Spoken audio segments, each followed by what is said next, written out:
Okay, it's my pleasure to bring Coach Brevik back to the stage at this point. He's going to be introducing our keynote speaker.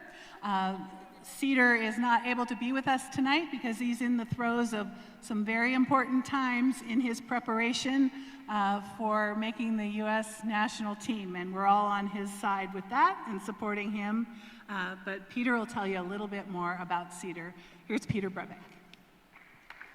Do you want the lectern or this one? I'll try this one. Thank you. When I was asked to introduce Cedar, that started my mind thinking, what qualities of Cedar do I get the honor of bringing to the fore? There are many qualities.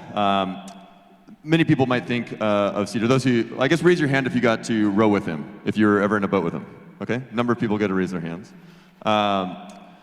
But many people, when they think of rowers, they think hard work, perseverance, all that. And Cedar definitely has those. He exemplifies those very, very well.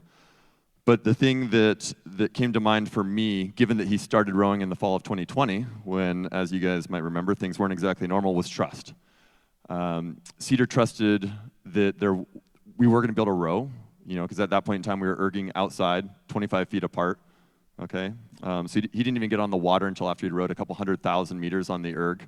He got on the water in November. He had to trust the rowing and the water. His first row was in a single when it was white capping at the breakwater. We knew the water was going to get better, but he willingly hopped in a boat and went out when it was white cap conditions for his first ever row. He had to trust his coaches, myself, Coach Devin, and Coach Milos at the time, that we knew what we were doing and that we could help him get good at what he was trying to get good at. And then, as he's exemplifying so tremendously now, is he had to trust the process. He had to trust that he could keep showing up day after day after day, even if it was outside, in the dark, on an erg, when it's 20 degrees outside, cranking away. He had to trust that that would help him become a better rower. He had to trust that when he went out in a single, in white caps, that he wouldn't die, that he wouldn't flip, that would help him become a better rower. He had to trust his teammates, that they had his best interests in mind, and that a good teammate is a teammate that helps you give and get your very best. He got to do that here at WSU, and he gets to do that now in his training for the national team. He has to trust his coaches there. All the same things are the same. Cedar's trusted that, his willingness to try really hard at whatever was asked of him, his ability to trust that his coaches did have that in mind, and that everything that was asked of him was something that was going to help him become a better rower, is really the thing that, in my experience, has set him apart. There's only a couple of athletes I happen to work with that can live that so well. And so with my pleasure, for those who've gotten to row with him, who've gotten to coach him, and for those who haven't yet, who get to meet him tonight, Cedar Cunningham.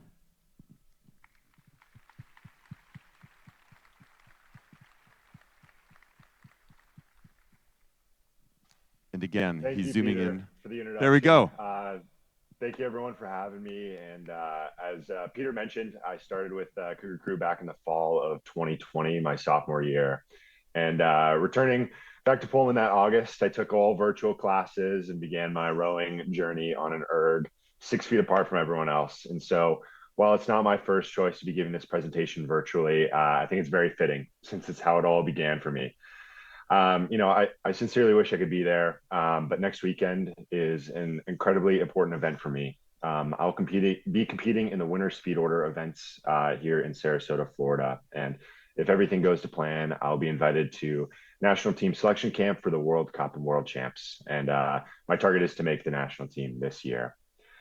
But ultimately, why is that important? Why assign so much importance to the winter speed order? Why is it important that I make the national team? Why is it important that I pursue these rowing goals? Why is it important for us to come together now and continue this legacy of Cougar Crew? Ultimately, why is rowing important? Tonight we have rowers, alumni, parents, and dignitaries in the room, and I bet there are as many reasons for why rowing is important as there are guests. And I can only answer this question for myself. Why is rowing important for me? And my hope is that my reflections inspire you to consider its importance on your life. Help you take away some new lessons or see how this amazing and yes, very challenging sport can help positively shape lives from Florida to Washington. For me, rowing has been incredibly important for two ways. One, it's been a wonderful teacher. And then two, it allows me to participate in something far greater than myself. A common saying I hear echoing around any boathouse, and particularly the one down on the Snake, is rowing has taught me more than the classroom. I always sort of just dismiss this, especially in college. Like, sure, I'll learn a lot from rowing, but more than school, I wasn't convinced, and I really should have believed because rowing has been important because it's been a crash course into life, a fast track to wisdom and growth, a key teacher in self-discipline, acceptance, promise keeping, and foregoing immediate desires for the promise of a greater future, to pull the oar until the job is done.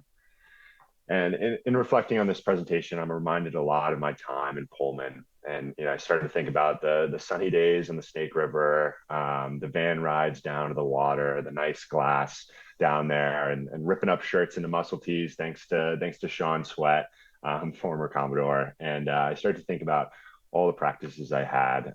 Inevitably, my mind goes to a lot of the times where there was pain and misery, and a lot of the moments where I thought, oh man, that sucked, and I was wet and cold, and I threw up after that one, and it was cold, it was snowing, the workout killed me, the pair wasn't set, constant thoughts of pain, and along with thoughts of why am I doing this? And in those moments, I remember rowing is hard, but also very rewarding. I'm incredibly grateful. I'm grateful to endure the disappointments, the pain, the humbling moments of learning the basics. I'm incredibly grateful that I found I could use the bad times for good, and learning for how I can push my own limits. And I'm grateful to have the opportunity to learn that kind of self discipline. And not to forget about the technical aspect at all. Not only do you have to endure all that punishment, but you do so while thinking through it, remaining focused on the actions you're taking, your form, your posture. You have to remain sharp, all while pushing yourself to your limit. My current roommate shared with me once, and I like to share with a lot of friends and family. He's a current rower training for the national team, and also a former Navy SEAL. And he told me many times that rowing is pretty similar to Navy SEAL training. It's long and uncomfortable, and that's pretty special. Not many sports can be compared to the toughest kind of training imaginable, but rowing does. Moreover, it's the kind of learning that occurs outside of the classroom. Lessons about facing pain, about braving the elements of endurance and perseverance. Rowing is a wonderful teacher. I think one of the most important lessons I learned was keeping promises to myself and, more importantly, to others. When you show up to the field house, you make a promise that no matter what tough erg test is on the board, you're going to finish it and you're going to give it your all. When you get into the boat, you make a promise to yourself that you're going to give all of your focus on each stroke. And you can't break these promises to yourself, because when you make these promises, you also make them to your teammates. You can't stop halfway through a piece in the eight. You can't stop pulling your own weight in the pair. You can't let your teammates drag you across the line.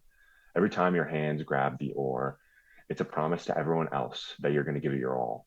And this like promise muscle is something that needs to be trained. I've kind of learned that when in other areas of my life that I've fallen short, it's because I've broken promises to myself, and through rowing, I've been able to build that mental muscle for keeping those promises. And I'm still learning and practicing life lessons like this every day. Lessons like take one stroke at a time and consider how that translates to the rest of my life by being present in the moment. To obsess and stress the desire to win, but not right before bed, and how that translates into finding the appropriate times to work hard and to rest hard. To allow myself to fixate on bad strokes only when I don't have new ones to take right now. And I'm excited to learn more and more lessons. And moreover, I'm excited to translate these lessons into the rest of my life. And how incredibly important is it that these skills be taught to young adults entering college? These skills were incredibly important for me as I transitioned from living with my parents to living on my own, discovering and building the particular life that I wanted to live. With young people, rowing can be a very effective antidote for a lot of the problems that people face today, including social isolation, shortened attention spans, easy access to dopamine. And I don't believe these are fake issues. We're young people today, we're faced with a lot of options, a lot of quick information, quick entertainment, quick comfort, and nothing is quick about a 2K. I don't think I've ever heard someone finish a 2K and say, man, that was so quick. Rowing is one hell of an antidote. You're hanging with your friends, you got long hours of training, focusing on one thing. Nothing good happens without hours and hours of monotonous and deliberate, intense focus. And that's what rowing preaches. And not just that, but you put in hours and hours without all the fancy things and the glory and the money and the everything else that comes with many other sports. Someone once told me that while they were at the Olympic Training Center, a lot of the track and field athletes were incredibly impressed by the rowers. Rowers always seemed to be practicing and they never got paid. Rowing is a tough sport and the days are long without nearly as much money or glory as other sports, and it demands a lot from you. But through that great demand comes all of these important lessons. And rowing is far more important than or far more than just moving a boat fast. It also allows you to be part of one of the best team sports. Rowing brings together a variety of different groups, allows people who might not otherwise meet to join a team, to compete for each other, with each other. Peter Mallory, last year's keynote speaker, and who I was fortunate enough to meet down in Sarasota, said something to the effect that when you try to move the boat, it won't. But when you allow your teammates to move the boat, it will. You have to be completely selfless to the others in the boat.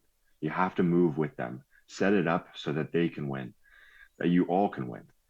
But this doesn't just come with the physical element, but also like the mental and emotional. In the United States rowing system, the way to make the team right now, at least, is by first being a good rower. You have to row the single or the pair so proficient that you beat out all the others and earn a selection camp invite for the larger boats.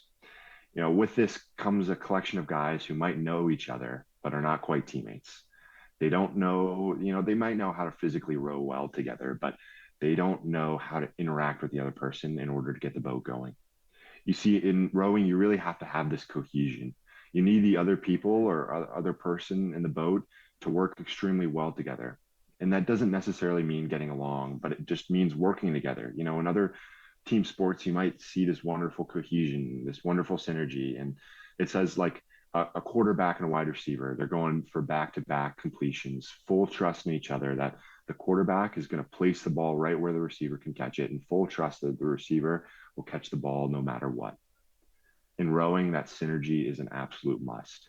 That synergy comes in the form of trust and dedication to the other person, to know that person and the other people in the boat are going to get their job done, and that you are dedicated to doing your job to facilitate theirs.